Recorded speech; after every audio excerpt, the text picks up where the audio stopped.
Yeah, what's up guys? Today I will show you a couple of high round strategies on Forsaken. These are mainly the strategies I use when I go for high rounds. I went back to Forsaken after like 6 months of not playing it, and I gotta say, it's pretty challenging. I don't know. The other maps are, I think, way easier. I actually had to struggle a little bit. I think I ended up with like 9 downs on round 70. But before you load into the game, I'm gonna go over the setup that I ran for this strategy, or the setups that I run. I usually run more field upgrades than one. I usually start out with a Ring of Fire, and when I get to camping, I usually play Toxic Growth and have Ring of Fire equipped. Also, note for this map that one spot you'll be playing in, you have to use Ether Shroud for, so make sure that you have Ether Shroud on at least one class equipped.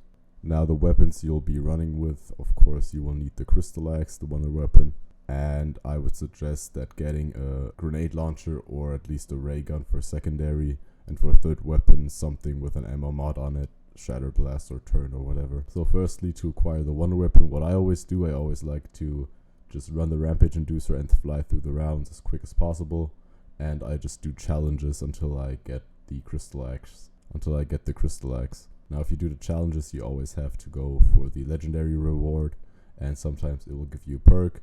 In these cases, I usually buy all the perks beforehand, so the chance of me getting a perk are lower and the chance of me getting Crystal Axe is higher, and you don't have to spend time spinning the box or anything. Now when you're set up, you can basically camp everywhere until around, I think 45 or 50 is when the Crystal Axe starts to make 2 hits instead of 1 hit. The Crystal Axe is just so OP that you can literally just camp anywhere with any field upgrade.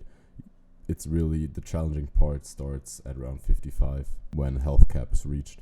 So I'm going to show you a couple of spots I like to play in. I have the spot near Quick Revive and right beside Stamina Up. The spot I like to play in the most is the Ronald Reagan spot right beside Stamina Up. You have to use Ether Shroud right in front of the door, and then you teleport in, and then from inside the room you just have to interact with the door from inside to open it, and then you can just go in and out as you wish. So the spawns here are, I think, the fastest. I actually timed it, and this is the fastest spawning spot, but I start to struggle after I reach around 55, and again, as I said, that's where the challenging part starts. You can play literally anywhere with a Crystal Axe up until around 55, but then it just starts to get a little bit more difficult. So I'm going to explain how this spot works, since this is one of the strategies I was going to explain. But as I said, I really struggled with this one, so you better be prepared. I usually buy a death machine or flamethrower every round. The crafting table is right outside the window when you jump through, and I also have 2 Casimir devices in my back pocket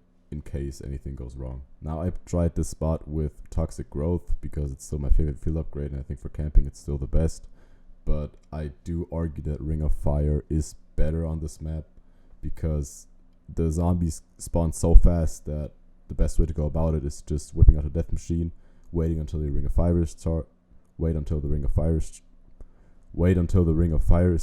oh my fucking god.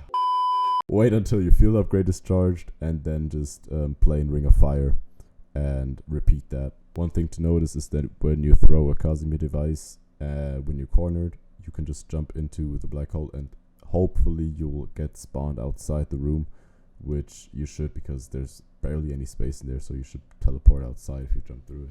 Now the second spot, and literally last spot on this list, unfortunately there are I found no better camping spots than these two, because every other spot I downed within like 2 rounds. So the other spot is in Spawn actually, and before the last updates you were able to just go onto the bus thing, but they patched that. So what I always did, I ran Chopper Gunner for this, because Chopper Gunner in the spawn area is really the best area you can use it, since there are barely any buildings for the zombies to hide, and they just keep spawning within the vicinity. Now for this I do recommend Ring of Fire, because Toxic Growth doesn't do that much here. I usually just train a horde, then throw a Semtex in there, and then my Ring of Fire is charged, and if I get cornered I always have a Chopper Gunner. And I also use Chopper Gunners just for fun, because you're never gonna run out of salvage anyway, and you just zoom through the rounds. I do still think though that the Ronald Reagan spot is better. Not better, it's faster, but it's really, really difficult. So if you want to play it safe but more slowly, you can go for the spawn strategy, but the Ronald Reagan strategy is a little bit faster, I would say. But yeah, these have already been the 2 spots I want to talk about. I'm gonna play some clips from a couple of other spots I found. You could try to go on high rounds on those spots, but I only used them to get to the high rounds because after I went to those spots, after health cap, I literally died in 1 to 2 rounds. But yeah, I hope you guys enjoyed and I hope I helped you with this. Like and subscribe because I'm fucking broke, and see ya.